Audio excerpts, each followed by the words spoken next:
안녕하세요. 책 읽기 좋은 날입니다. 오늘 소개할 책은 최상위 부자가 말하는 돈에 대한 모든 것, 돈의 속성, 지은이는 김승호, 발행은 스노우폭스북스입니다. 재테크 투자 분야 베스트셀러를 기록한 돈의 속성은 코로나19로 바뀐 경제 상황과 돈에 관한 김승호 회장의 추가 메시지를 담아낸 200세 기념 개정증보판입니다. 개정증보판은 골드 에디션 양장본으로 출간되었는데요. 많은 독자분들이 이 책을 읽고 지인들에게 추천을 서슴지 않았다고 합니다.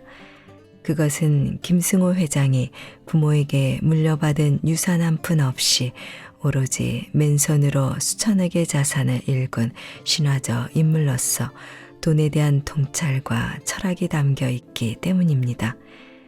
돈을 인격체라고 특이하게 정의한 저자는 돈을 사랑하되 지나치면 안 되고 절대로 무시하거나 함부로 대해서는 안 된다고 말합니다.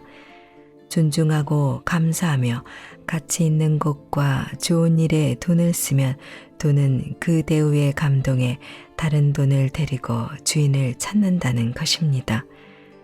저자는 내가 돈의 노예가 되는 일도 없고 돈도 나의 소유물이 아니므로 서로 상하관계가 아닌 깊은 존중을 갖춘 형태로 함께해야 한다고 역설하고 있습니다. 이 책에는 좋은 돈이 찾아오게 하는 비법, 살아있는 돈을 다루는 방법, 김승호의 투자 원칙과 기준, 돈마다 품성이 다르다 등 돈이 가진 속성과 75가지 돈에 대한 가르침이 담겨 있습니다. 자, 그럼 지금부터 잠시 책 속으로 들어가 보겠습니다. 오늘도 책 읽기 좋은 날과 함께 즐거운 시간 되세요.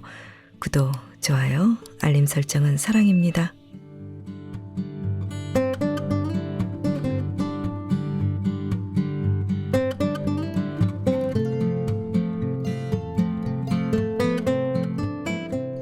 부자가 되는 세 가지 방법.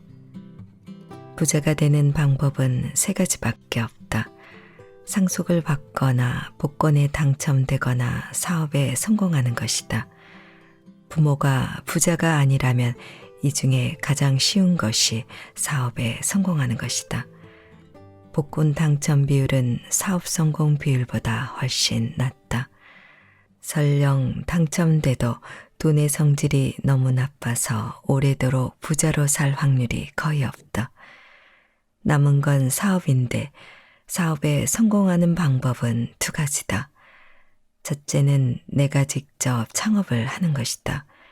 창업은 피를 짜고 뼈를 깎아내는 고통을 참을 용기로 모든 것을 걸고 죽기 살기로 해야 겨우 성공할 수 있다.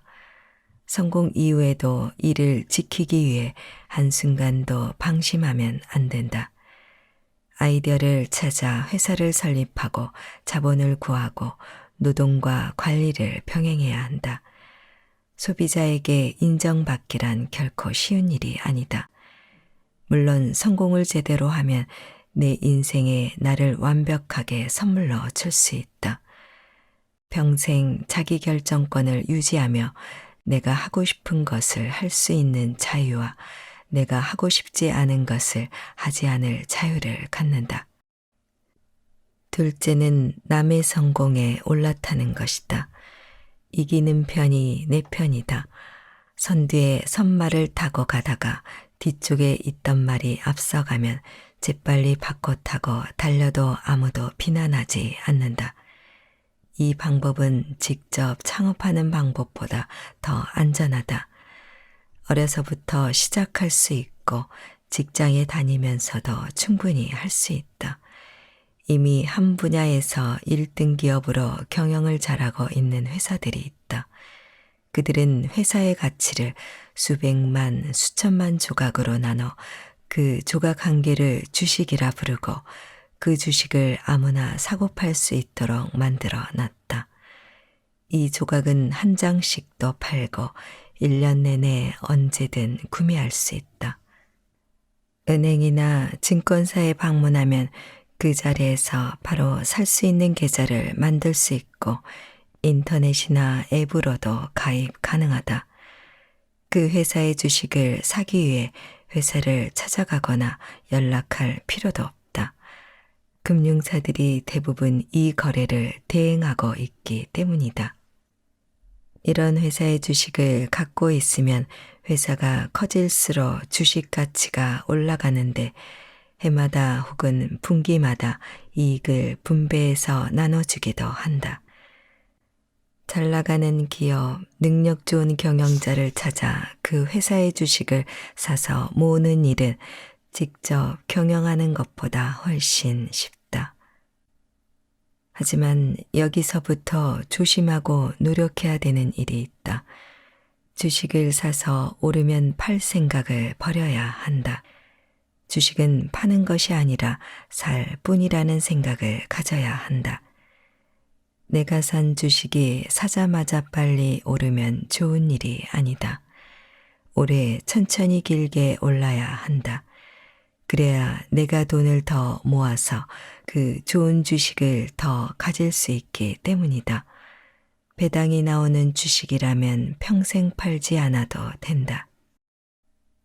만약 당신이 그 회사의 창업주고 경영자라면 그 회사 주식을 사고 팔 일이 없을 것이다. 단 한 주만 갖고 있어도 당신은 사주다. 그러니 사주의 마음을 갖고 회사를 공부하고 살펴야 한다. 대표이사, 즉 회사의 사장은 주주들이 경영을 맡긴 고용자다. 그 고용인이 회사를 잘못 운영하거나 회사의 본질 가치가 훼손되지 않는 한 주식은 파는 것이 아니다. 그리고 회사의 경영자처럼 그 회사의 연간 보고서, 사업 보고서, 재무제표를 읽고 이해하고 그 회사가 만든 제품에 대한 소비자의 반응과 평가의 사장처럼 똑같이 귀를 기울여야 한다. 이렇게 자세히 이야기해도 실제 행동으로 실천할 사람이 많지 않을 것이다. 좋은 회사를 어떻게 찾는지도 모르겠고 생각보다 어려운 경제 용어가 길을 막기 때문이다. 만약 독자 여러분의 연령층이 중고등학생 이상이라면 지금부터 내가 제안하는 방법을 따라서 시도해 보기를 바란다. 일단 자신이 가장 관심 있는 분야에서 제일 잘 나가는 회사를 찾는다. 해당 업계에서 시가총액이 가장 큰 회사를 고르면 된다. 분야 1등은 아주 중요하다. 1등은 대체로 망하지 않으며 시장에 위기가 생기면 대마불사, 쫓기는 대마가 위태롭게 보여도 빌경 살 길이 생겨 죽지 않는다는 격언으로 오히려 업계를 장악하기도 하고 가격 결정권을 갖고 있다. 업계 1등 기업을 골라 자기 형편에 따라 매달 한 장 이상씩 주식을 구매하라. 구매한다는 그 자체가 중요하다. 주식을 사놓지 않고 공부하는 것과 주식을 보유한 상태에서 공부하는 것은 완전히 다르다. 사업을 바라보는 눈 자체가 달라진다. 일단 단 한 주라도 가지면 해당 기업 관련 뉴스나 업계 정보가 눈에 들어오고 경제 용어가 저절로 이해된다. 그렇게 1년간 꾸준히 모으기 바란다. 주식이 떨어져도 괜찮다. 떨어지면 싼 가격에 더 살 수 있는 것이고 올라가면 오르는 대로 좋다. 걱정할 것은 오히려 너무 빨리 오르는 것이다. 반복해서 얘기하지만 가장 빨리 부자가 되는 방법은 천천히 부자가 되는 것이다. 결과적으로 빨리 부자가 되려고 마음먹은 사람은 주변에 다른 사람만 부자가 되게 도울 뿐이다. 이렇게 5년, 10년 꾸준히 주식을 모으다 보면 점차 여러분도 사업가가 되어갈 것이다. 그 회사의 주주총회도 가서 대표 직원의 사업 보고도 받고 그 회사의 로고가 박힌 수건도 하나 얻어온다. 내 회사이니 그 회사에서 나오는 제품도 사용하고 주변에 소개도 한다. 제품 하나하나 팔릴 때마다 그중 몇백만 분의 1은 내 것이라는 마음으로 회사를 살펴라. 당신이 사주이기 때문이다. 주주는 사주다. 그렇게 기업가 마음을 가지면 업계 전체를 바라보는 눈이 생기고 산업을 이해하게 되고 국가 경제 및 국가 간의 이해 충돌 및 금융시장 전체에도 관심을 갖게 된다. 또한 이는 정치와도 연결되어 있으니 당신의 철학과 사업의 이해관계를 대변하는 정당을 골라 투표함으로써 사회 참여가 가능해진다. 일찍 시작할수록 더 좋다.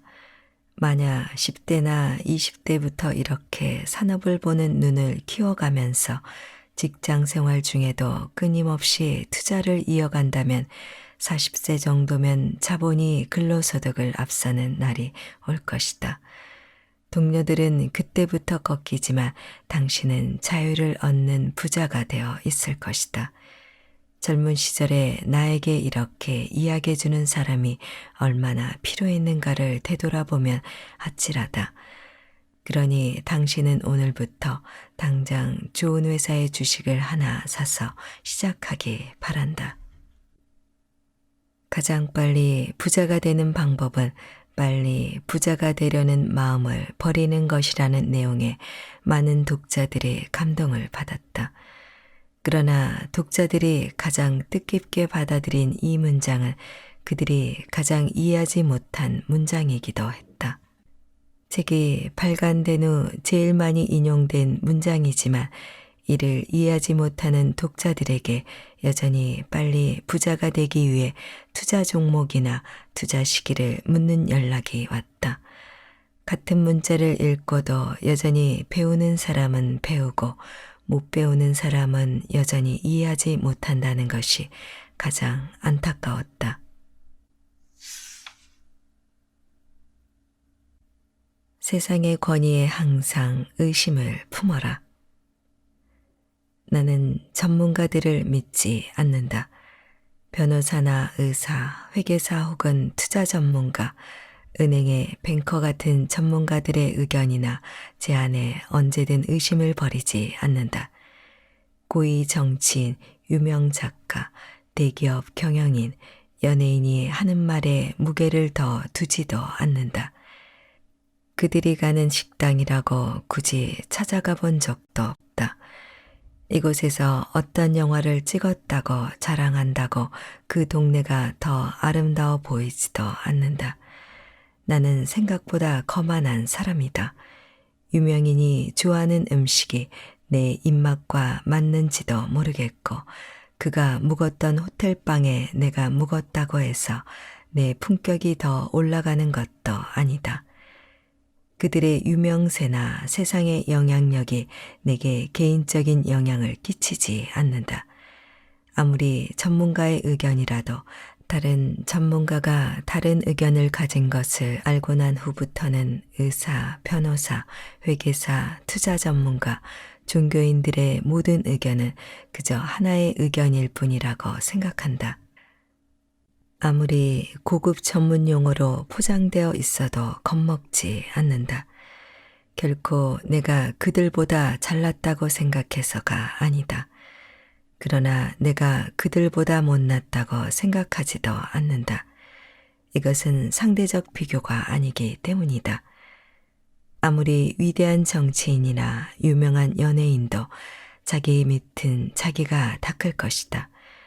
저명한 학자라도 그와 다른 의견을 가진 그만한 학자가 항상 있고 시간당 $1,000를 받는 변호사라고 해도 그의 견해를 반박할 상대가 있으며 경력 많은 의사라도 그와 의견을 달리하는 동료가 많을 것이기에 나는 그 누구의 절대적 권위도 인정하지 않는다. 나는 나 스스로다. 나는 나 스스로 존재하는 사람이다. 나는 독립적 인격체다. 내가 스스로를 이렇게 존중하면 내 안에 나를 사랑하는 자존감이 생긴다.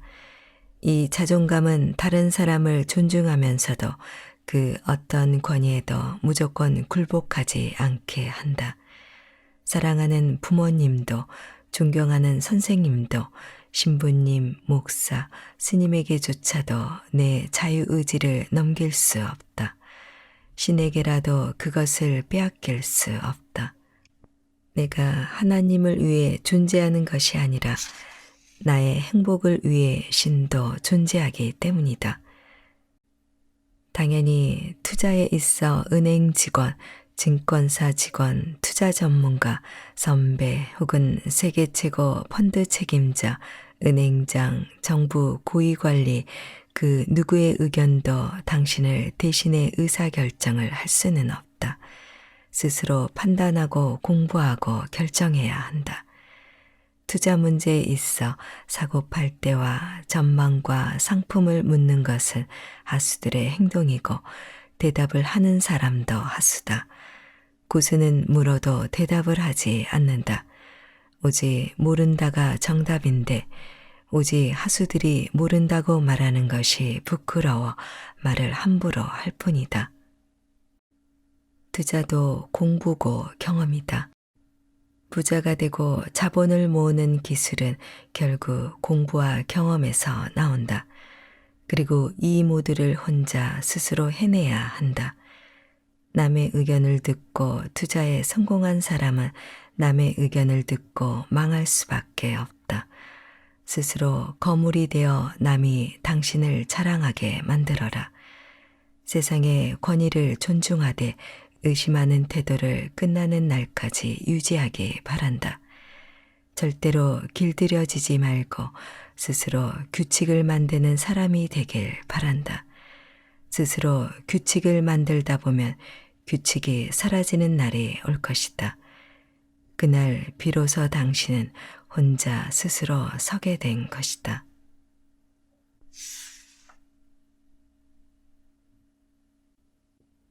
김승호의 투자 원칙과 기준 1. 빨리 돈을 버는 모든 일을 멀리한다. 2. 생명에 해를 입히는 모든 일에 투자하지 않는다. 3. 투자를 하지 않는 일을 하지 않는다. 4. 시간으로 돈을 벌고 돈을 벌어 시간을 산다. 5. 쫓아가지 않는다. 6. 위험에 투자하고 가치를 따라가고 탐욕으로부터 도망간다. 7. 주식은 5년, 부동산은 10년. 8. 1등 아니면 2등, 하지만 3등은 버린다. 비트코인이 100달러도 안 되었을 때 그 나이가 재미로 투자해서 160달러에 팔았다는 말을 들었다. 나는 이때 무엇이든 빨리 이익이 나는 것은 결국 이익이 아니라고 가르쳤다. 설령 이것에 투자해서 돈을 벌었다 해도 그 돈은 비슷한 이익을 추구하다 결국 사라지기 때문이다. 그렇게 많은 돈을 갑자기 벌면 그때 딱 그만두고 평생 놀아도 되지 않냐고 말하는 사람들도 있지만 한번 그렇게 돈을 벌고 나면 그런 투자만 찾아다니다 결국 모든 재산을 잃게 된다. 이런 뜻밖의 행운은 사업가로서나 투자자로서 마약을 맞는 것과 같다. 이런 마약 주사를 맞으면 절대로 3%, 5% 이익에 관심을 갖지 못한다. 10배, 20배, 100배짜리 이야기에만 관심을 갖게 되고 대마주나 작전주를 찾아다닌다. 사업도 인생을 한 방에 바꿔줄 거라 믿으며 사행성 사업이나 보물섬 투자, 금광, 제약주 같은 무지개 구름을 평생 찾아다니게 된다. 이런 행운은 행운이 아니다. 그래서 나는 빨리 무엇인가 이루거나 이익이 많다는 모든 것으로부터 거리를 둔다. 앞서도 이야기했지만 생명을 죽이고 생명을 존중하지 않는 모든 사업에 투자하거나 참여하지 않는다. 생명은 모든 생명과 연결되어 있다. 생명을 함부로 하고 자연을 존중하지 않으면 자연도 다른 생명도 나를 존중하지 않을 것이고 행운은 떠나고 건강과 사람도 떠난다. 투자를 하지 않는 것은 가장 나쁜 투자다. 자산은 무엇인가 항상 투자를 하고 있어야 한다. 물론 투자를 위해 대기하는 자본도 투자다. 그러나 아무 계획도 없고 아무 욕망도 없는 자산은 죽는다. 나는 이만하면 괜찮아, 이 정도 햇빛이면 나는 충분해 하고 말하는 나무는 없다. 주변 나무가 자라면서 해를 가리면 내 나무의 열매도 떨어지고 나무도 죽기 때문이다. 그래서 가장 나쁜 투자는 아무것도 하지 않는 투자다. 내가 돈을 버는 이유는 시간을 사기 위해서다. 나는 내 자산으로 나의 인생을 나에게 선물한 사람이다. 내가 무엇을 하든 하지 않든 모두 내 자유다. 모든 시간을 나를 위해 쓸 수 있으니 무엇이든 공부할 수 있고 필요한 모든 것을 구할 수 있다. 주변의 정보를 확인하고 의견을 구할 수 있는 최고의 전문가들을 고용할 수 있는 힘이 생긴다. 자본이 생길수록 투자 대상의 정보의 양과 질이 달라진다. 더 좋은 자산 투자 구조들이 생겨난다. 돈을 벌어 시간을 샀더니 시간이 나를 공부시키고 전문가를 만나게 하고 더 좋은 정보를 얻을 수 있게 해준다. 이 선순환은 계속 돌아갈 수 있다. 나는 부동산을 사든 주식을 사든 절대로 따라가지 않는다. 매물에 어떤 호재가 있다 해도 내가 계산한 내 가격대로 제시하고 기다린다. 내가 정하는 가격이 내 자본의 크기와 임대 이익률에 기준할 뿐 상대가 부르는 가격은 전혀 중요하지 않다. 내가 제시하는 가격에 모욕을 느끼는 셀러도 있지만 내가 그 가격에 사면 그 모욕을 내가 당하게 된다. 아님 말고 정신이다. 주식도 내가 원하는 가격에 다다르면 지정가로 산다. 굳이 쫓아가서 매달리지 않는다. 배당률을 확인하고 적정 가격을 산정하고 한 달이고 두 달이고 1년이고 기다린다. 매번 시장에서 이익을 남길 필요는 없다. 다른 사람의 이익을 나의 손실로 생각하지 않는다. 다음 매물에서 이익을 남겨도 되기 때문이다. 흥정이 오지 않으면 흥정을 하지 않는다. 매정한 애인이다. 아님 말고다. 젊어서는 가끔 경매장에 가서 의자, 냉장고, 불도저, 심지어 말도 사온 적이 있다. 그때도 여전히 내가 원하는 가격을 정해놓고 그 가격을 넘어가면 냉정하게 돌아섰다. 200달러짜리 말을 사온 날도 있고 6만 달러짜리 불도저를 1만 2천 달러에 사온 날도 있다. 아님 말고 정신으로 말이다. 나는 귀신이나 자연재해 같은 것에 대해 두려움은커녕 오히려 매력을 느낀다. 중학교에 입학하자마자 선배에게 들은 이야기가 있어 토요일 밤 12시에 학교 공동 화장실을 뒤지고 다닌 적이 있다. 빨간 종이나 파란 종이를 주는 귀신이 있는지 궁금했기 때문이다. 손전등 하나 들고 1반부터 10반 교실과 화장실을 다 열어봤지만 귀신은 없었다. 언젠가는 폭풍과 토네이도가 보고 싶어서 진지하게 따라가 볼까 하다가 아내의 만류로 그만두기도 했다. 지금도 활화산 터지는 모습과 알래스카 얼음벽이 무너지는 현장을 보고 싶은 마음이 강렬하다. 혼자 산속에서 야영하는 것도 무서워하지 않는다. 상상의 공포나 자연이 주는 공포를 느껴보고 싶지만 사실 이런 일은 나에게 그다지 공포심을 주지 않는 게 문제다. 오히려 주식 폭락이 귀신이나 폭풍보다 무섭다. 그런데 이런 불경기나 공황보다 더 무서운 것은 탐욕과 거품이다. 그래서 공포는 살살 따라다니고 탐욕이 오면 멀리 도망간다. 시장이 아무리 좋지 않아도 5년이면 회전한다. 정부도 바뀌고 산업도 바뀌기 때문이다. 부동산은 한 번 사면 파는 것이 아니라 배웠다. 팔려는 생각이면 차라리 주식이 낫다. 그래서 10년은 가지고 있어 본다. 아직 어떤 것도 판 적이 없다. 지나고 보면 항상 팔지 않기를 잘했다는 생각이 든다.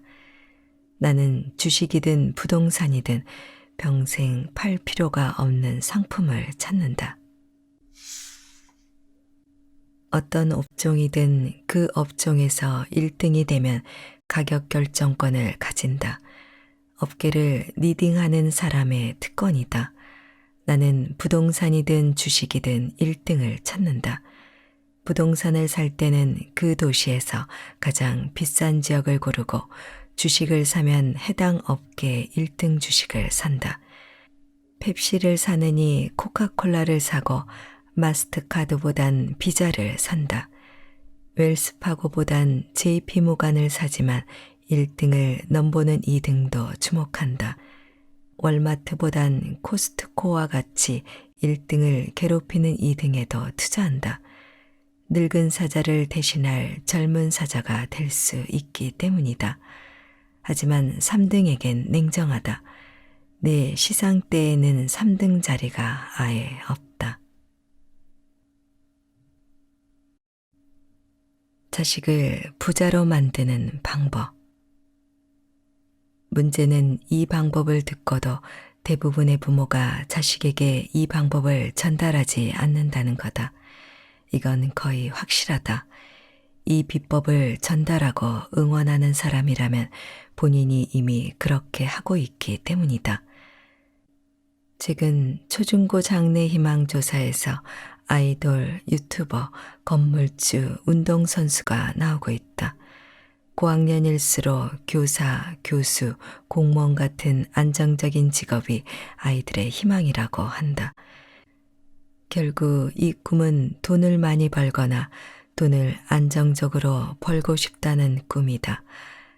만약 자녀가 공부를 그다지 좋아하지 않고 시키지 않으면 공부를 하지 않는다면 이런 자녀를 위한 근사한 직업이 하나 있다. 이 직업은 고집이 있어야 하고 대항하고 저항하고 아니요 싫어요를 할 수 있는 자녀에게 적합하다. 바로 기업가. 이런 자녀들에게 이 모든 것을 할 수 있는 직업으로 기업가가 있다는 것을 알려주고 싶다. 기업가가 되면 다양한 직업에 종사하는 사람들을 고용하는 사람이 되거나 그들과 함께 일하는 사람이 된다. 자녀에게 기업가가 되는 법을 가르치려면 어릴 때부터 증권통장을 하나 만들어주는 것이 시작이다. 중학생 정도면 아주 좋고 대학생 자녀도 좋다. 한두 달 학원비 정도의 금액을 맨 처음 넣어주고 그 금액의 70%는 한국 최고 기업의 우량주를 사주고 30% 정도는 자녀의 결정에 따라 회사를 고르게 한다. 자녀들이 사용하는 브랜드 중에 그들 사이에서 인기 있는 제품이나 서비스가 제공되는 곳이 있을 것이다. 자녀와 토론을 통해 그런 종목들을 산다. 이 기회를 통해 자녀에게 증권, 브랜드, 회사 가치, 배당 같은 경제 용어를 가르친다. 주가가 오르거나 내리면 서로 시향을 놓고 분석도 해본다. 실제로 직접 증권을 사서 자기 계좌에서 일어나는 현금 변화를 보면서 해당 회사들과 경제를 배우는 것과 그냥 이론으로 배우는 것은 천지 차이다. 이 방법을 자녀들이 따라오고 흥미를 느끼기만 한다면 그런 자녀들은 사업의 천재로 키울 수 있다. 음악이나 운동 혹은 공부에만 천재가 있는 것이 아니다. 사업도 가르치면 천재가 될 수 있다. 다른 아이들이 애플사의 새 전화기를 기다릴 때 내 자녀와 애플 회사의 배당 정책과 자사주 매입 동향 및 신제품 판매 예상액에 대해 이야기한다면 이 자녀는 정치, 경제, 사회의 모든 이면을 바라볼 수 있는 것이다. 놀이도 판돈이 걸려야 흥미가 생기듯 자녀에게 증권 계좌가 있어야 이 모든 것이 보인다. 주식 투자는 단순한 투자 문제가 아니다. 사업을 이해하고 국가와 세계 경제를 이해하고 회사의 경영 시스템이 움직이는 것을 현장에서 볼 수 있게 하는 도구다. 한국의 존니 대표의 제안처럼 사교육비로 돈을 쓰느니 차라리 그 돈을 아이가 어렸을 때부터 증권 계좌 안에 넣어두면 아이가 대학 갈 때 학비로 쓸 수도 있고 창업을 할 수도 있을 만한 돈이 모일 것이다. 만약 자녀가 창업이나 사업을 하고 싶어 하면 그에 맞는 공부도 저절로 찾아서 하게 된다. 그들은 왜 수학이 필요하고 영어가 필요한지 몰랐을 뿐이다. 자기 스스로 대학 교육이 필요하다고 느끼면 대학을 간다 할 것이다. 무엇이든 필요하다고 느끼면 알아서 공부하게 된다. 기업인들의 강연에 데리고 다니고 주주총회에 참여하고 박람회나 기업체 방문을 통해서 경영자의 꿈을 가질 수 있도록 격려하라. 한국 청년들은 창의적이며 뛰어난 실험 정신을 갖고 있다. 그럼에도 부모들은 자신의 실패를 교훈 삼아 오히려 도전을 포기한 삶을 살기를 바란다. 그래서 나온 방안이 결국 공부 잘해서 대기업에 취직하거나 전문직에 안착하는 것을 목표로 주는 것이다. 젊은이들의 가능성은 무한하다. 부모들은 자기 자녀의 가능성을 너무 과소평가하고 있다. 한 젊은이가 마음 먹으면 무엇을 할 수 있는지, 어떤 가능성이 있는지 감히 짐작도 못한다. 부모의 포기를 자녀에게 물려주지 마라. 나는 범죄에 연루된 일이 아니라면 아이가 무엇을 하든 상관하지 않는다. 자기가 좋아하고 자기가 하고 싶은 일을 하고 사는 것이 인생이다. 어디까지 갈지 모르는 한 아이가 고작 대기업 직장인이 꾸민 목표에 동참하게 하지 말기 바란다. 이스라엘은 국가와 사회와 대학이 앞장서서 창업을 하겠다는 청년들을 적극 돕는다. 이스라엘 청년들의 꿈은 미국 나스닥 상장이다. 이미 나스닥에는 수도 없는 이스라엘 회사들이 상장하고 있다. 무려 40%의 회사가 이스라엘인 소유다. 왜 한국 청년들은 미국 나스닥 상장을 꿈꾸지 않고 건물주가 꿈일까? 부모의 잘못이다. 이스라엘 사람들은 특이한 도전 정신을 후스파 정신이라고 부르는데 후스파란 뻔뻔하고 당돌하고 저돌적이고 도전적인 정신을 뜻한다. 당신 자녀와 딱 맞지 않는가? 집안에 뻔뻔하고 당돌하고 말 안 듣고 건방진 자녀가 한 명씩은 있을 것이다. 어려서부터 형식과 권위에 얽매이지 않고 저항하고 따진다면 이 아이가 사업가가 될 아이다. 이런 아이에게 도전과 창업을 격려하고 실패를 두려워하지 않는 문화를 만들어주지 못했기에 유능하고 창의적인 아이들이 안정적인 공무원이나 교사가 꿈이 되어버린 것이다. 자식들의 이번 생일에는 기업가라고 적힌 근사한 명함을 선물해 주기 바란다. 자녀가 명함을 가지면 단박에 어른이 된다. 사회적 생산의 한 부분을 감당하는 구성원이기 때문이다.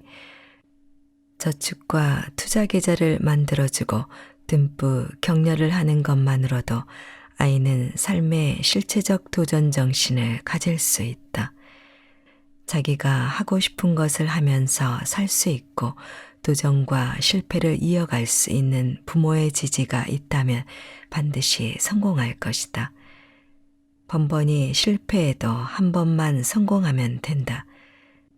만약 이렇게 자식을 기업가로 응원하고 지원하는 부모가 당신의 부모였더라면 당신도 지금 직장인이 아니라 그 회사 사장이 되지 않았을까?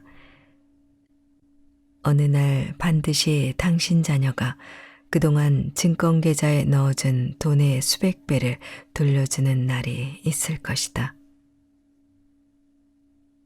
저희 아들이 말을 안 듣습니다. 아무래도 경영자가 될 것 같습니다라고 어떤 부부가 내게 한 말이 잊히지 않는다. 부모가 자기 자식이 마음에 들지 않는 것이 자식이 부족한 탓이 아니라는 것을 느낄 때 자식도 빨리 제자리를 찾아가고 부모에게 다시 돌아오게 되어 있다. 이 부부는 내 책을 읽길 정말 잘했다고 생각한다. 돈마다 품성이 다르다. 돈은 그 돈이 만들어지는 과정에 따라 각기 다른 성격을 갖는다. 돈마다 성향도 있고 기질도 있어서 고집이 센 돈도 있고 배짱이 두둑한 돈도 물러터진 돈도 있다. 집에 있기 좋아하는 돈도 있고 집 밖에 나가면 절대 들어오지 않으려는 돈도 있다. 한 부모 안에 태어난 자식이라도 각기 취향과 성향이 다르듯 돈도 마찬가지다. 고된 노동으로 번 돈과 주식 투자를 통해 얻은 수익, 카지노에서 번 돈, 저축에서 생겨난 이자 같은 돈은 똑같은 1,000만 원의 액면가라도 결코 같은 돈이 아니다. 같은 돈이 아니기에 어떤 돈은 죽어라 붙어 있으면서 돈값을 못하기도 하고 어떤 돈은 쉽게 사라지고 어떤 돈은 다른 돈을 불러들이며 어떤 돈은 있는 돈까지 데리고 나간다. 태어나는 방식에 따라 돈의 품성이 다르기 때문이다. 그래서 돈을 벌 때는 가능하면 품질이 좋은 돈을 벌어야 한다. 품질이 가장 좋은 돈이란 당연히 정당한 방법으로 차곡차곡 모아지는 돈이다. 급여 수입이나 합리적 투자나 정당한 사업을 통해 얻는 모든 수입이다. 자신의 아이디어와 노력을 통해 벌어들인 돈은 내 인생의 유일한 자산인 시간을 남에게 주고 바꾼 돈이라서 가장 애착이 가고 자랑스럽기에 어떤 돈보다 소중하다. 이런 돈은 함부로 아무 곳에나 사용하지 못하며 이런 돈이 모여 자산이 되어 투자나 저축을 통해 이자를 만들어내면 마치 아들보다 더 예쁜 손자 손녀 대하듯 귀해진다. 반면 이런 귀한 돈에 비해 일확천금은 품질이 좋지 않다. 카지노에서 딴 돈은 다음 카지노에서 다른 돈까지 데리고 나가고 사기로 얻은 돈은 사치와 방탕한 생활을 하는데 사용되어 인생을 그르치게 된다. 투기에 가까운 투자나 급하게 부자가 되려는 마음으로 무모한 내버리지를 이용해 운 좋게 벌어들인 돈도 남에게 자랑하는 용도로 사용되다가 결국 모든 돈을 데리고 한꺼번에 집을 나가버린다. 때때로 나쁜 돈은 주인을 해하거나 그의 가족을 무너뜨려 버린다. 좋은 돈을 모으려면 삶에 대한 확고한 철학이 있어야 한다. 돈의 주인이 좋은 돈만을 모으겠다고 마음먹으면 저절로 돈이 붙어 있게 된다. 욕심을 부리지 않게 오히려 사기를 당하지 않는다. 행동이 반듯해서 허풍스러운 곳에서 술값으로 돈을 버리지도 않는다. 불로소득을 바라지 않기에 어디 가서 망신을 당하는 일도 없고 공돈을 기대하지 않기에 비굴하지 않아도 된다. 더불어 이런 사람에겐 기회도 더 생기고 행운도 많아진다. 품성이 좋은 자산이 많이 몰려와 가족을 해치지 않고 뭉치게 만든다. 설령 행운처럼 생긴 자산도 이미 좋은 품성을 가진 돈 사이에 섞이면서 좋은 성품을 지닌 돈으로 변형되어 간다. 각기 다른 환경에서 자란 젊은이들이 상한학교에 들어가 그 학교의 규율과 학풍을 배워가며 하나의 가치와 규범으로 동료가 되어 장교로 태어나는 것과 같다. 이렇듯 친구를 가려 사귀듯 돈도 가려 모아야 한다. 그렇게 모으는 돈은 많으면 많을수록 좋다. 견고하게 당신과 당신 가족을 지켜주며 흩어지지 않을 것이다. 그리고 오랫동안 남아 당신의 인생을 지켜주며 부자로서 존중받는 삶을 누릴 수 있게 해줄 것이다. 맨해튼에 비가 내리던 어느 여름날이었다. 저녁 식사를 끝내고 34번가 앞에 있는 100년도 넘은 유물 같은 메이시 백화점에 가족과 함께 들렀다. 백화점 정문 바닥에는 이 회사의 역사를 적어놓은 동판이 하나 놓여 있었다. 얼마나 많은 자본과 재화 그리고 부자들이 이 문을 거쳐 저 동판을 밟고 지나갔을지 상상해 봤다. 그런데 그때 40세 정도 되어 보이는 거린이 동판 앞에 앉더니 부슬비를 그대로 맞으며 지나가는 사람들의 동정을 구하기 시작했다. 도움을 구하는 종이에 쓰인 글을 보니 제법 교육을 받았던 사람인가 싶었다. 이미 늦은 밤인데 저녁도 하지 못했나 싶은 마음에 주머니에 있는 얼마 안 되는 현금을 구걸통 안에 넣어주고 다시 처마 밑으로 돌아와 서 있었다. 몇몇 사람이 주머니 안에서 동전을 꺼내 던져주었고 이후 더 너그러운 인도 여자가 제법 큰 단위의 종이돈을 건네주었다. 그제야 그는 저녁값이 마련됐는지 일어서서 몇 안 되는 짐을 챙기기 시작했다. 마지막으로 컵안을 살피던 그는 여러 사람이 준 동전들 사이에서 동전 몇 개를 골라내더니 길바닥에 버렸다. 그리고 도움을 청하는 문구가 적힌 종이판이 비에 젖을까봐 걱정이 되었는지 배낭과 등짝 사이에 끼고 사라져버렸다. 그가 사라진 자리엔 3펜이 약 11원이 버려져 있었다. 이후에도 많은 사람이 동판이를 밟고 지나갔지만 아무도 페니 따위엔 관심을 두지 않았다. 나는 비를 맞으면서 몇 걸음 걸어가 젖은 3페니를 손톱으로 집어 손에 담았다. 사실 미국에서 3페니로 살 수 있는 것은 아무것도 없다. 그러나 작은 돈을 함부로 하는 사람은 결코 큰 돈을 다루지 못한다는 것을 알기에 보석을 줍듯 소중히 주었다. 그제야 쇼핑을 끝낸 아내와 아들이 펜이 2만 개도 넘게 지불한 운동화 2켤레를 사들고 나왔다. 나는 오른손 바지 주머니에 넣은 동전 3개를 만지작거리며 이 동전들은 돈의 씨앗이다라고 중얼거리며 두 사람 뒤를 따라 걸어 집으로 돌아왔다. 사람들이 잘 모르는 사실이 있다. 작은 돈이 사람을 부자로 만들고 큰 돈이 사람을 가난하게 만든다는 사실이다. 어쩌면 그 맨해튼의 거지는 10년 전에는 나보다 부자였을지도 모른다. 맨해튼 금융가에서 큰 돈을 다루는 일을 하다 실수를 저질러 파산했는지도 모른다. 작은 돈을 함부로 하고 큰 돈만 쫓다 그렇게 된 것일지도 모른다. 그 사이 가난한 이민자로 수없이 실패를 했던 동양인은 맨해튼 5번가에 베란다가 있는 집을 하나 더 사서 주말에 가끔 놀러오는 부자가 되었다. 작은 돈을 소중히 대했더니 큰 돈을 다 데려온 것이다.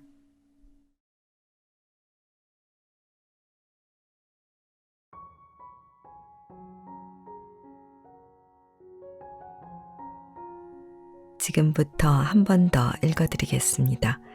편안한 시간 되세요. 부자가 되는 3가지 방법. 부자가 되는 방법은 3가지밖에 없다. 상속을 받거나 복권에 당첨되거나 사업에 성공하는 것이다. 부모가 부자가 아니라면 이 중에 가장 쉬운 것이 사업에 성공하는 것이다. 복권 당첨 비율은 사업 성공 비율보다 훨씬 낮다. 설령 당첨돼도 돈의 성질이 너무 나빠서 오래도록 부자로 살 확률이 거의 없다. 남은 건 사업인데 사업에 성공하는 방법은 2가지다. 첫째는 내가 직접 창업을 하는 것이다. 창업은 피를 짜고 뼈를 깎아내는 고통을 참을 용기로 모든 것을 걸고 죽기 살기로 해야 겨우 성공할 수 있다. 성공 이후에도 이를 지키기 위해 한순간도 방심하면 안 된다. 아이디어를 찾아 회사를 설립하고 자본을 구하고 노동과 관리를 병행해야 한다. 소비자에게 인정받기란 결코 쉬운 일이 아니다. 물론 성공을 제대로 하면 내 인생에 나를 완벽하게 선물로 줄 수 있다. 평생 자기 결정권을 유지하며 내가 하고 싶은 것을 할 수 있는 자유와 내가 하고 싶지 않은 것을 하지 않을 자유를 갖는다. 둘째는 남의 성공에 올라타는 것이다. 이기는 편이 내 편이다. 선두에 선말을 타고 가다가 뒤쪽에 있던 말이 앞서가면 재빨리 바꿔 타고 달려도 아무도 비난하지 않는다. 이 방법은 직접 창업하는 방법보다 더 안전하다. 어려서부터 시작할 수 있고 직장에 다니면서도 충분히 할 수 있다. 이미 한 분야에서 1등 기업으로 경영을 잘하고 있는 회사들이 있다. 그들은 회사의 가치를 수백만, 수천만 조각으로 나눠 그 조각 한 개를 주식이라 부르고 그 주식을 아무나 사고 팔 수 있도록 만들어 놨다. 이 조각은 한 장씩도 팔고 1년 내내 언제든 구매할 수 있다. 은행이나 증권사에 방문하면 그 자리에서 바로 살 수 있는 계좌를 만들 수 있고 인터넷이나 앱으로도 가입 가능하다. 그 회사의 주식을 사기 위해 회사를 찾아가거나 연락할 필요도 없다. 금융사들이 대부분 이 거래를 대행하고 있기 때문이다. 이런 회사의 주식을 갖고 있으면 회사가 커질수록 주식 가치가 올라가는데 해마다 혹은 분기마다 이익을 분배해서 나눠주기도 한다. 잘 나가는 기업, 능력 좋은 경영자를 찾아 그 회사의 주식을 사서 모으는 일은 직접 경영하는 것보다 훨씬 쉽다. 하지만 여기서부터 조심하고 노력해야 되는 일이 있다. 주식을 사서 오르면 팔 생각을 버려야 한다. 주식은 파는 것이 아니라 살 뿐이라는 생각을 가져야 한다. 내가 산 주식이 사자마자 빨리 오르면 좋은 일이 아니다. 오래 천천히 길게 올라야 한다. 그래야 내가 돈을 더 모아서 그 좋은 주식을 더 가질 수 있기 때문이다. 배당이 나오는 주식이라면 평생 팔지 않아도 된다. 만약 당신이 그 회사의 창업주고 경영자라면 그 회사 주식을 사고 팔 일이 없을 것이다. 단 한 주만 갖고 있어도 당신은 사주다. 그러니 사주의 마음을 갖고 회사를 공부하고 살펴야 한다. 대표이사, 즉 회사의 사장은 주주들이 경영을 맡긴 고용자다. 그 고용인이 회사를 잘못 운영하거나 회사의 본질 가치가 훼손되지 않는 한 주식은 파는 것이 아니다. 그리고 회사의 경영자처럼 그 회사의 연간 보고서, 사업 보고서, 재무제표를 읽고 이해하고 그 회사가 만든 제품에 대한 소비자의 반응과 평가의 사장처럼 똑같이 귀를 기울여야 한다. 이렇게 자세히 이야기해도 실제 행동으로 실천할 사람이 많지 않을 것이다. 좋은 회사를 어떻게 찾는지도 모르겠고 생각보다 어려운 경제 용어가 길을 막기 때문이다. 만약 독자 여러분의 연령층이 중고등학생 이상이라면 지금부터 내가 제안하는 방법을 따라서 시도해 보기를 바란다. 일단 자신이 가장 관심 있는 분야에서 제일 잘 나가는 회사를 찾는다. 해당 업계에서 시가총액이 가장 큰 회사를 고르면 된다.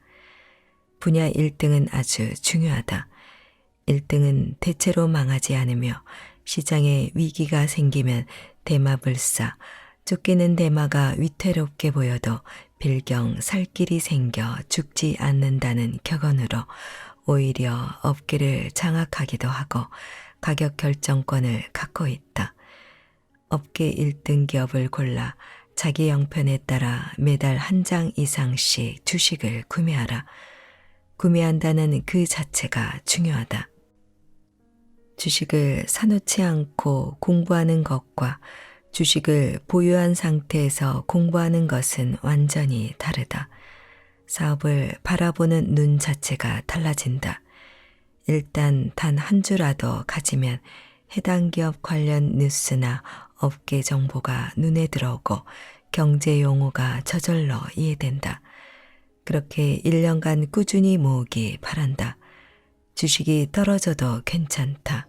떨어지면 싼 가격에 더 살 수 있는 것이고 올라가면 오르는 대로 좋다. 걱정할 것은 오히려 너무 빨리 오르는 것이다. 반복해서 얘기하지만 가장 빨리 부자가 되는 방법은 천천히 부자가 되는 것이다. 결과적으로 빨리 부자가 되려고 마음먹은 사람은 주변에 다른 사람만 부자가 되게 도울 뿐이다. 이렇게 5년, 10년 꾸준히 주식을 모으다 보면 점차 여러분도 사업가가 되어갈 것이다. 그 회사의 주주총회도 가서 대표 직원의 사업 보고도 받고 그 회사의 로고가 박힌 수건도 하나 얻어온다. 내 회사이니 그 회사에서 나오는 제품도 사용하고 주변에 소개도 한다. 제품 하나하나 팔릴 때마다 그중 몇백만 분의 1은 내 것이라는 마음으로 회사를 살펴라. 당신이 사주이기 때문이다. 주주는 사주다. 그렇게 기업가 마음을 가지면 업계 전체를 바라보는 눈이 생기고 산업을 이해하게 되고 국가, 경제 및 국가 간의 이해 충돌 및 금융시장 전체에도 관심을 갖게 된다. 또한 이는 정치와도 연결되어 있으니 당신의 철학과 사업의 이해관계를 대변하는 정당을 골라 투표함으로써 사회 참여가 가능해진다. 일찍 시작할수록 더 좋다. 만약 10대나 20대부터 이렇게 산업을 보는 눈을 키워가면서 직장 생활 중에도 끊임없이 투자를 이어간다면 40세 정도면 자본이 근로소득을 앞서는 날이 올 것이다. 동료들은 그때부터 꺾이지만 당신은 자유를 얻는 부자가 되어 있을 것이다. 젊은 시절에 나에게 이렇게 이야기해주는 사람이 얼마나 필요했는가를 되돌아보면 아찔하다. 그러니 당신은 오늘부터 당장 좋은 회사의 주식을 하나 사서 시작하기 바란다. 가장 빨리 부자가 되는 방법은 빨리 부자가 되려는 마음을 버리는 것이라는 내용에 많은 독자들이 감동을 받았다. 그러나 독자들이 가장 뜻깊게 받아들인 이 문장은 그들이 가장 이해하지 못한 문장이기도 했다. 책이 발간된 후 제일 많이 인용된 문장이지만 이를 이해하지 못하는 독자들에게 여전히 빨리 부자가 되기 위해 투자 종목이나 투자 시기를 묻는 연락이 왔다. 같은 문자를 읽고도 여전히 배우는 사람은 배우고 못 배우는 사람은 여전히 이해하지 못한다는 것이 가장 안타까웠다.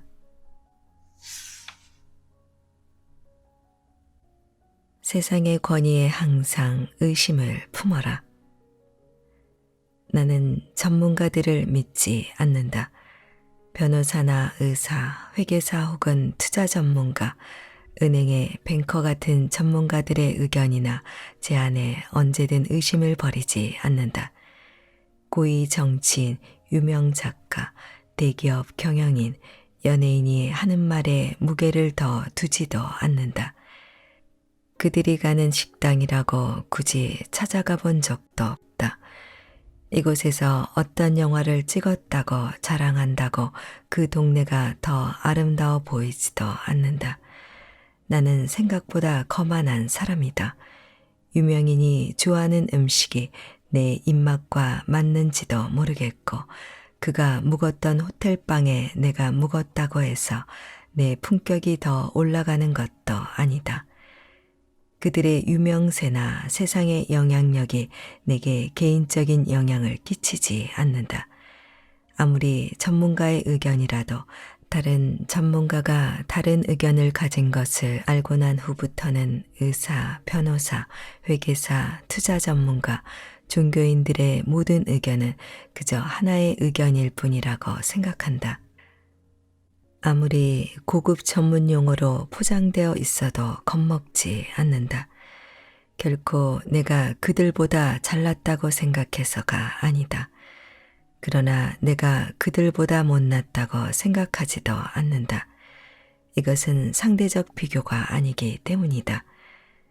아무리 위대한 정치인이나 유명한 연예인도 자기 밑은 자기가 닦을 것이다.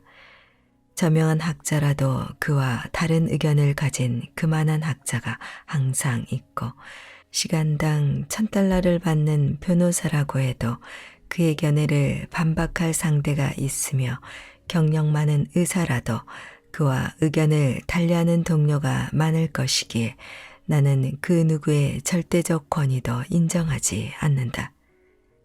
나는 나 스스로다. 나는 나 스스로 존재하는 사람이다. 나는 독립적 인격체다. 내가 스스로를 이렇게 존중하면 내 안에 나를 사랑하는 자존감이 생긴다. 이 자존감은 다른 사람을 존중하면서도 그 어떤 권위에도 무조건 굴복하지 않게 한다. 사랑하는 부모님도 존경하는 선생님도 신부님, 목사, 스님에게조차도 내 자유의지를 넘길 수 없다. 신에게라도 그것을 빼앗길 수 없다. 내가 하나님을 위해 존재하는 것이 아니라 나의 행복을 위해 신도 존재하기 때문이다. 당연히 투자에 있어 은행 직원, 증권사 직원, 투자 전문가, 선배 혹은 세계 최고 펀드 책임자, 은행장, 정부 고위관리 그 누구의 의견도 당신을 대신해 의사결정을 할 수는 없다. 스스로 판단하고 공부하고 결정해야 한다. 투자 문제에 있어 사고팔 때와 전망과 상품을 묻는 것은 하수들의 행동이고 대답을 하는 사람도 하수다. 고수는 물어도 대답을 하지 않는다. 오직 모른다가 정답인데 오직 하수들이 모른다고 말하는 것이 부끄러워 말을 함부로 할 뿐이다. 투자도 공부고 경험이다. 부자가 되고 자본을 모으는 기술은 결국 공부와 경험에서 나온다. 그리고 이 모두를 혼자 스스로 해내야 한다. 남의 의견을 듣고 투자에 성공한 사람은 남의 의견을 듣고 망할 수밖에 없다. 스스로 거물이 되어 남이 당신을 자랑하게 만들어라. 세상의 권위를 존중하되 의심하는 태도를 끝나는 날까지 유지하기 바란다. 절대로 길들여지지 말고 스스로 규칙을 만드는 사람이 되길 바란다. 스스로 규칙을 만들다 보면 규칙이 사라지는 날이 올 것이다. 그날 비로소 당신은 혼자 스스로 서게 된 것이다.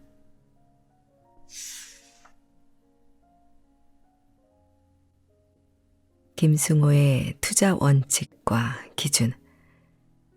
1. 빨리 돈을 버는 모든 일을 멀리한다. 2. 생명에 해를 입히는 모든 일에 투자하지 않는다. 3. 투자를 하지 않는 일을 하지 않는다. 4. 시간으로 돈을 벌고 돈을 벌어 시간을 산다. 5. 쫓아가지 않는다. 6. 위험에 투자하고 가치를 따라가고 탐욕으로부터 도망간다. 7. 주식은 5년, 부동산은 10년. 8. 1등 아니면 2등, 하지만 3등은 버린다. 비트코인이 100달러도 안 되었을 때 그 나이가 재미로 투자해서 160달러에 팔았다는 말을 들었다. 나는 이때 무엇이든 빨리 이익이 나는 것은 결국 이익이 아니라고 가르쳤다. 설령 이것에 투자해서 돈을 벌었다 해도 그 돈은 비슷한 이익을 추구하다 결국 사라지기 때문이다. 그렇게 많은 돈을 갑자기 벌면 그때 딱 그만두고 평생 놀아도 되지 않냐고 말하는 사람들도 있지만 한번 그렇게 돈을 벌고 나면 그런 투자만 찾아다니다 결국 모든 재산을 잃게 된다. 이런 뜻밖의 행운은 사업가로서나 투자자로서 마약을 맞는 것과 같다. 이런 마약 주사를 맞으면 절대로 3%, 5% 이익에 관심을 갖지 못한다. 10배, 20배, 100배짜리 이야기에만 관심을 갖게 되고 대마주나 작전주를 찾아다닌다. 사업도 인생을 한 방에 바꿔줄 거라 믿으며 사행성 사업이나 보물섬 투자, 금광, 제약주 같은 무지개 구름을 평생 찾아다니게 된다. 이런 행운은 행운이 아니다. 그래서 나는 빨리 무엇인가 이루거나 이익이 많다는 모든 것으로부터 거리를 둔다. 앞서도 이야기했지만 생명을 죽이고 생명을 존중하지 않는 모든 사업에 투자하거나 참여하지 않는다. 생명은 모든 생명과 연결되어 있다. 생명을 함부로 하고 자연을 존중하지 않으면 자연도 다른 생명도 나를 존중하지 않을 것이고 행운은 떠나고 건강과 사람도 떠난다. 투자를 하지 않는 것은 가장 나쁜 투자다. 자산은 무엇인가 항상 투자를 하고 있어야 한다. 물론 투자를 위해 대기하는 자본도 투자다. 그러나 아무 계획도 없고 아무 욕망도 없는 자산은 죽는다. 나는 이만하면 괜찮아, 이 정도 햇빛이면 나는 충분해 하고 말하는 나무는 없다. 주변 나무가 자라면서 해를 가리면 내 나무의 열매도 떨어지고 나무도 죽기 때문이다. 그래서 가장 나쁜 투자는 아무것도 하지 않는 투자다. 내가 돈을 버는 이유는 시간을 사기 위해서다. 나는 내 자산으로 나의 인생을 나에게 선물한 사람이다. 내가 무엇을 하든 하지 않든 모두 내 자유다. 모든 시간을 나를 위해 쓸 수 있으니 무엇이든 공부할 수 있고 필요한 모든 것을 구할 수 있다. 주변에 정보를 확인하고 의견을 구할 수 있는 최고의 전문가들을 고용할 수 있는 힘이 생긴다. 자본이 생길수록 투자 대상의 정보의 양과 질이 달라진다. 더 좋은 자산 투자 구조들이 생겨난다. 돈을 벌어 시간을 샀더니 시간이 나를 공부시키고 전문가를 만나게 하고 더 좋은 정보를 얻을 수 있게 해준다. 이 선순환은 계속 돌아갈 수 있다. 나는 부동산을 사든 주식을 사든 절대로 따라가지 않는다. 매물에 어떤 호재가 있다 해도 내가 계산한 내 가격대로 제시하고 기다린다. 내가 정하는 가격이 내 자본의 크기와 임대 이익률에 기준할 뿐 상대가 부르는 가격은 전혀 중요하지 않다. 내가 제시하는 가격에 모욕을 느끼는 셀러도 있지만 내가 그 가격에 사면 그 모욕을 내가 당하게 된다. 아님 말고 정신이다. 주식도 내가 원하는 가격에 다다르면 지정가로 산다. 굳이 쫓아가서 매달리지 않는다. 배당률을 확인하고 적정 가격을 산정하고 한 달이고 두 달이고 1년이고 기다린다. 매번 시장에서 이익을 남길 필요는 없다. 다른 사람의 이익을 나의 손실로 생각하지 않는다. 다음 매물에서 이익을 남겨도 되기 때문이다. 흥정이 오지 않으면 흥정을 하지 않는다. 매정한 애인이다. 아님 말고다. 젊어서는 가끔 경매장에 가서 의자, 냉장고, 불도저, 심지어 말도 사온 적이 있다. 그때도 여전히 내가 원하는 가격을 정해놓고 그 가격을 넘어가면 냉정하게 돌아섰다. 200달러짜리 말을 사온 날도 있고 6만 달러짜리 불도저를 1만 2천 달러에 사온 날도 있다. 아님 말고 정신으로 말이다. 나는 귀신이나 자연재해 같은 것에 대해 두려움은커녕 오히려 매력을 느낀다. 중학교에 입학하자마자 선배에게 들은 이야기가 있어 토요일 밤 12시에 학교 공동 화장실을 뒤지고 다닌 적이 있다. 빨간 종이나 파란 종이를 주는 귀신이 있는지 궁금했기 때문이다. 손전등 하나 들고 1반부터 10반 교실과 화장실을 다 열어봤지만 귀신은 없었다. 언젠가는 폭풍과 토네이도가 보고 싶어서 진지하게 따라가 볼까 하다가 아내의 만류로 그만두기도 했다. 지금도 화라산 터지는 모습과 알래스카 얼음벽이 무너지는 현장을 보고 싶은 마음이 강렬하다.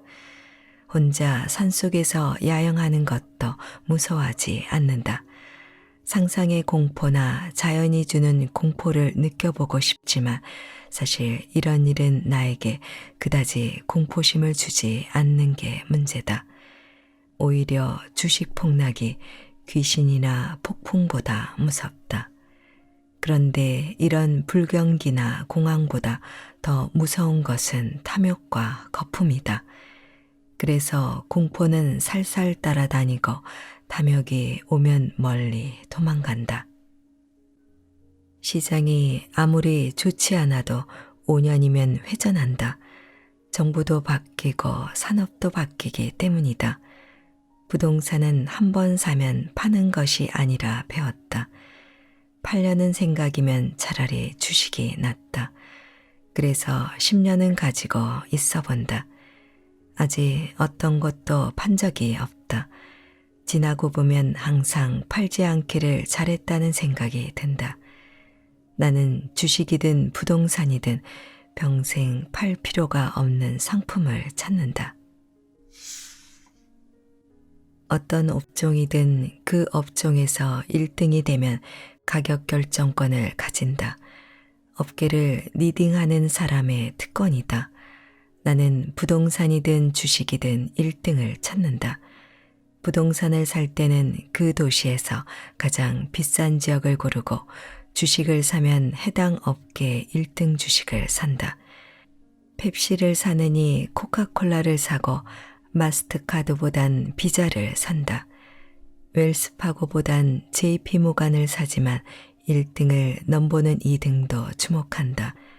월마트보단 코스트코와 같이 1등을 괴롭히는 2등에도 투자한다. 늙은 사자를 대신할 젊은 사자가 될 수 있기 때문이다. 하지만 3등에겐 냉정하다. 내 시상대에는 3등 자리가 아예 없다. 자식을 부자로 만드는 방법. 문제는 이 방법을 듣고도 대부분의 부모가 자식에게 이 방법을 전달하지 않는다는 거다. 이건 거의 확실하다. 이 비법을 전달하고 응원하는 사람이라면 본인이 이미 그렇게 하고 있기 때문이다. 최근 초중고 장래 희망 조사에서 아이돌, 유튜버, 건물주, 운동선수가 나오고 있다. 고학년일수록 교사, 교수, 공무원 같은 안정적인 직업이 아이들의 희망이라고 한다. 결국 이 꿈은 돈을 많이 벌거나 돈을 안정적으로 벌고 싶다는 꿈이다. 만약 자녀가 공부를 그다지 좋아하지 않고 시키지 않으면 공부를 하지 않는다면 이런 자녀를 위한 근사한 직업이 하나 있다. 이 직업은 고집이 있어야 하고 대항하고 저항하고 아니요 싫어요를 할 수 있는 자녀에게 적합하다. 바로 기업가. 이런 자녀들에게 이 모든 것을 할 수 있는 직업으로 기업가가 있다는 것을 알려주고 싶다. 기업가가 되면 다양한 직업에 종사하는 사람들을 고용하는 사람이 되거나 그들과 함께 일하는 사람이 된다. 자녀에게 기업가가 되는 법을 가르치려면 어릴 때부터 증권 통장을 하나 만들어주는 것이 시작이다. 중학생 정도면 아주 좋고 대학생 자녀도 좋다. 한두 달 학원비 정도의 금액을 맨 처음 넣어주고 그 금액의 70%는 한국 최고 기업의 우량주를 사주고 30% 정도는 자녀의 결정에 따라 회사를 고르게 한다. 자녀들이 사용하는 브랜드 중에 그들 사이에서 인기 있는 제품이나 서비스가 제공되는 곳이 있을 것이다. 자녀와 토론을 통해 그런 종목들을 산다. 이 기회를 통해 자녀에게 증권, 브랜드, 회사 가치, 배당 같은 경제 용어를 가르친다. 주가가 오르거나 내리면 서로 시향을 놓고 분석도 해본다. 실제로 직접 증권을 사서 자기 계좌에서 일어나는 현금 변화를 보면서 해당 회사들과 경제를 배우는 것과 그냥 이론으로 배우는 것은 천지차이다. 이 방법을 자녀들이 따라오고 흥미를 느끼기만 한다면 그런 자녀들은 사업의 천재로 키울 수 있다. 음악이나 운동 혹은 공부에만 천재가 있는 것이 아니다. 사업도 가르치면 천재가 될 수 있다. 다른 아이들이 애플사의 새 전화기를 기다릴 때 내 자녀와 애플 회사의 배당 정책과 자사주 매입 동향 및 신제품 판매 예상액에 대해 이야기한다면 이 자녀는 정치, 경제, 사회의 모든 이면을 바라볼 수 있는 것이다. 놀이도 판돈이 걸려야 흥미가 생기듯 자녀에게 증권 계좌가 있어야 이 모든 것이 보인다. 주식 투자는 단순한 투자 문제가 아니다. 사업을 이해하고 국가와 세계 경제를 이해하고 회사의 경영 시스템이 움직이는 것을 현장에서 볼 수 있게 하는 도구다. 한국의 존니 대표의 제안처럼 사교육비로 돈을 쓰느니 차라리 그 돈을 아이가 어렸을 때부터 증권 계좌 안에 넣어두면 아이가 대학 갈 때 학비로 쓸 수도 있고 창업을 할 수도 있을 만한 돈이 모일 것이다. 만약 자녀가 창업이나 사업을 하고 싶어 하면 그에 맞는 공부도 저절로 찾아서 하게 된다. 그들은 왜 수학이 필요하고 영어가 필요한지 몰랐을 뿐이다. 자기 스스로 대학 교육이 필요하다고 느끼면 대학을 간다 할 것이다. 무엇이든 필요하다고 느끼면 알아서 공부하게 된다. 기업인들의 강연에 데리고 다니고 주주총회에 참여하고 박람회나 기업체 방문을 통해서 경영자의 꿈을 가질 수 있도록 격려하라. 한국 청년들은 창의적이며 뛰어난 실험 정신을 갖고 있다. 그럼에도 부모들은 자신의 실패를 교훈 삼아 오히려 도전을 포기한 삶을 살기를 바란다.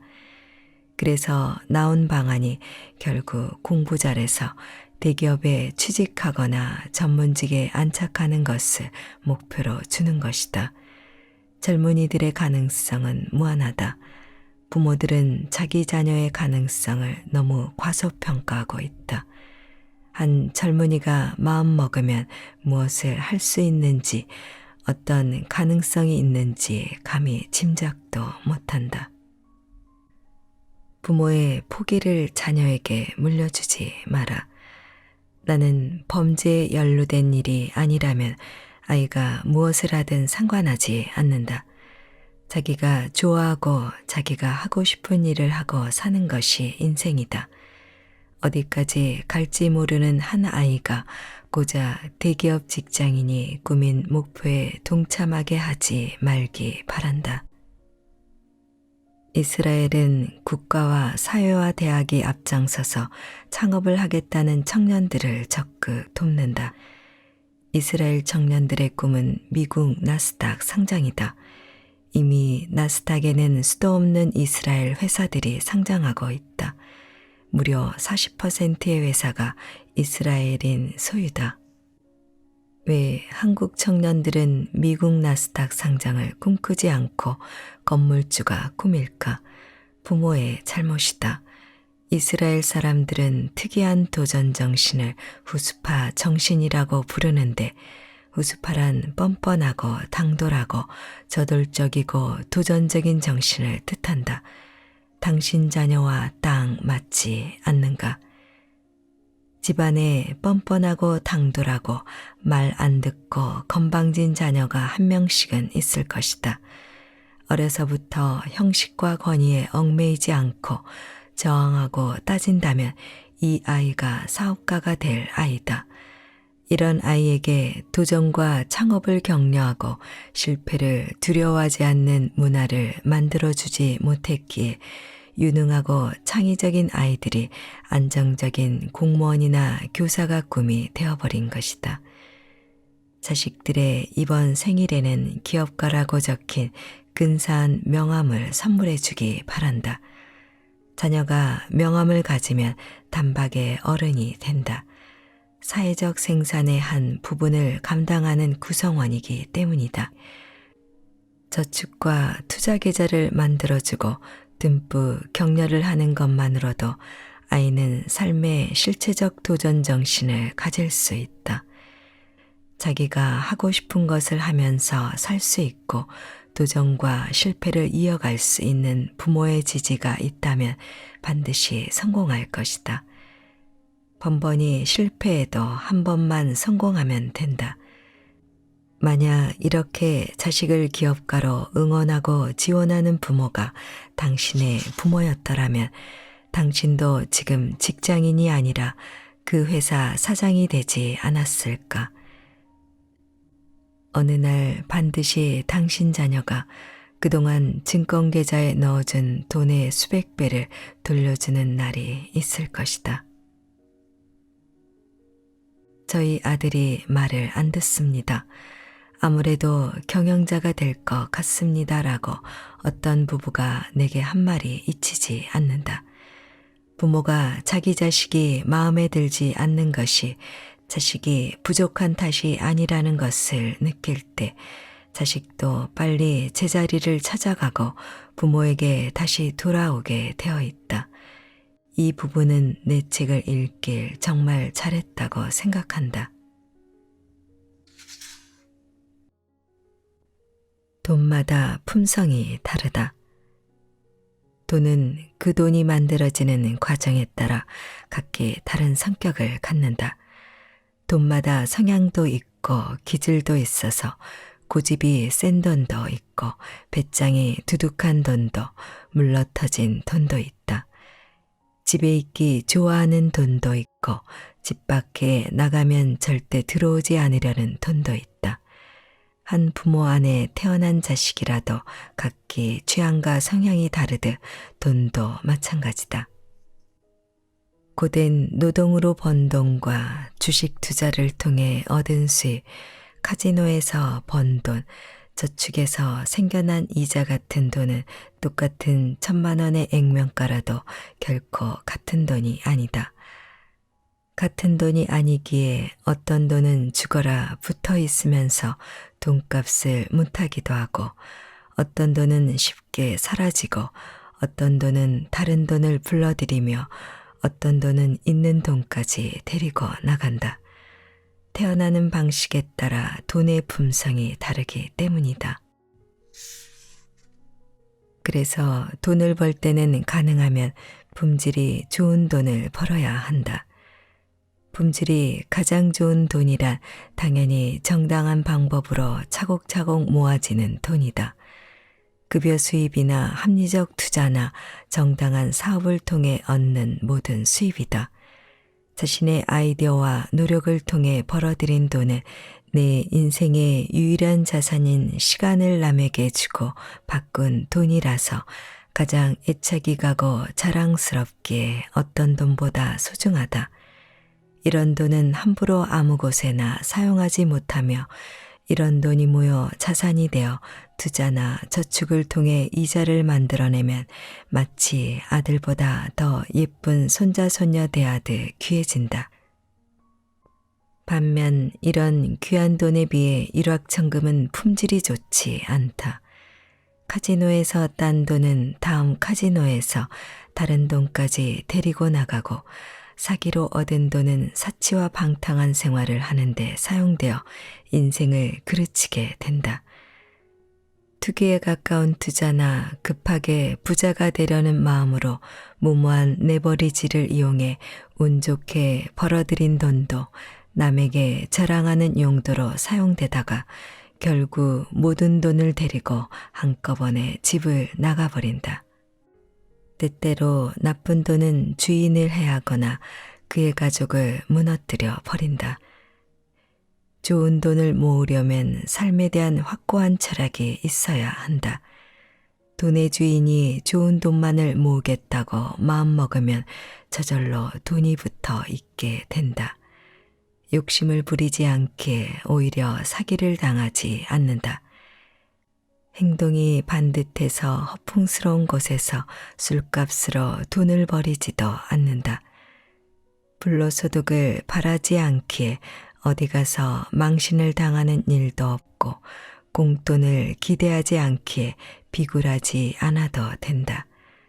더불어 이런 사람에겐 기회도 더 생기고 행운도 많아진다. 품성이 좋은 자산이 많이 몰려와 가족을 해치지 않고 뭉치게 만든다. 설령 행운처럼 생긴 자산도 이미 좋은 품성을 가진 돈 사이에 섞이면서 좋은 성품을 지닌 돈으로 변형되어 간다. 각기 다른 환경에서 자란 젊은이들이 상한학교에 들어가 그 학교의 규율과 학풍을 배워가며 하나의 가치와 규범으로 동료가 되어 장교로 태어나는 것과 같다. 이렇듯 친구를 가려 사귀듯 돈도 가려 모아야 한다. 그렇게 모으는 돈은 많으면 많을수록 좋다. 견고하게 당신과 당신 가족을 지켜주며 흩어지지 않을 것이다. 그리고 오랫동안 남아 당신의 인생을 지켜주며 부자로서 존중받는 삶을 누릴 수 있게 해줄 것이다. 맨해튼에 비가 내리던 어느 여름날이었다.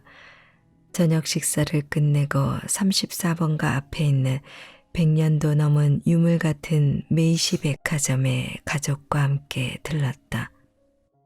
백화점 정문 바닥에는 이 회사의 역사를 적어놓은 동판이 하나 놓여 있었다. 얼마나 많은 자본과 재화 그리고 부자들이 이 문을 거쳐 저 동판을 밟고 지나갔을지 상상해봤다. 그런데 그때 40세 정도 되어 보이는 거린이 동판 앞에 앉더니 부슬비를 그대로 맞으며 지나가는 사람들의 동정을 구하기 시작했다. 도움을 구하는 종이에 쓰인 글을 보니 제법 교육을 받았던 사람인가 싶었다. 이미 늦은 밤인데 저녁도 하지 못했나 싶은 마음에 주머니에 있는 얼마 안 되는 현금을 구걸통 안에 넣어주고 다시 처마 밑으로 돌아와 서 있었다. 몇몇 사람이 주머니 안에서 동전을 꺼내 던져주었고 이후 더 너그러운 인도 여자가 제법 큰 단위의 종이돈을 건네주었다. 그제야 그는 저녁값이 마련됐는지 일어서서 몇 안 되는 짐을 챙기기 시작했다. 마지막으로 컵안을 살피던 그는 여러 사람이 준 동전들 사이에서 동전 몇 개를 골라내더니 길바닥에 버렸다. 그리고 도움을 청하는 문구가 적힌 종이판이 비에 젖을까봐 걱정이 되었는지 배낭과 등짝 사이에 끼고 사라져버렸다. 그가 사라진 자리엔 3펜이 약 11원이 버려져 있었다. 이후에도 많은 사람이 동판이를 밟고 지나갔지만 아무도 페니 따위엔 관심을 두지 않았다. 나는 비를 맞으면서 몇 걸음 걸어가 젖은 3페니를 손톱으로 집어 손에 담았다. 사실 미국에서 3페니로 살 수 있는 것은 아무것도 없다. 그러나 작은 돈을 함부로 하는 사람은 결코 큰 돈을 다루지 못한다는 것을 알기에 보석을 줍듯 소중히 주었다. 그제야 쇼핑을 끝낸 아내와 아들이 페니 2만 개도 넘게 지불한 운동화 2켤레를 사들고 나왔다. 나는 오른손 바지 주머니에 넣은 동전 3개를 만지작거리며 이 동전들은 돈의 씨앗이다라고 중얼거리며 두 사람들을 따라 걸어 집으로 돌아왔다. 사람들이 잘 모르는 사실이 있다. 작은 돈이 사람을 부자로 만들고 큰 돈이 사람을 가난하게 만든다는 사실이다. 어쩌면 그 맨해튼의 거지는 10년 전에는 나보다 부자였을지도 모른다. 맨해튼 금융가에서 큰 돈을 다루는 일을 하다 실수를 저질러 파산했는지도 모른다. 작은 돈을 함부로 하고 큰 돈만 쫓다 그렇게 된 것일지도 모른다. 그 사이 가난한 이민자로 수없이 실패를 했던 동양인은 맨해튼 5번가에 베란다가 있는 집을 하나 더 사서 주말에 가끔 놀러오는 부자가 되었다. 작은 돈을 소중히 대했더니 큰 돈을 다 데려온 것이다.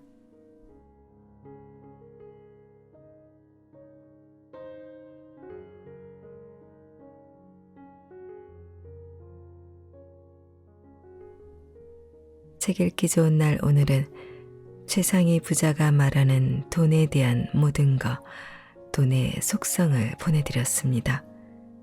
감사합니다.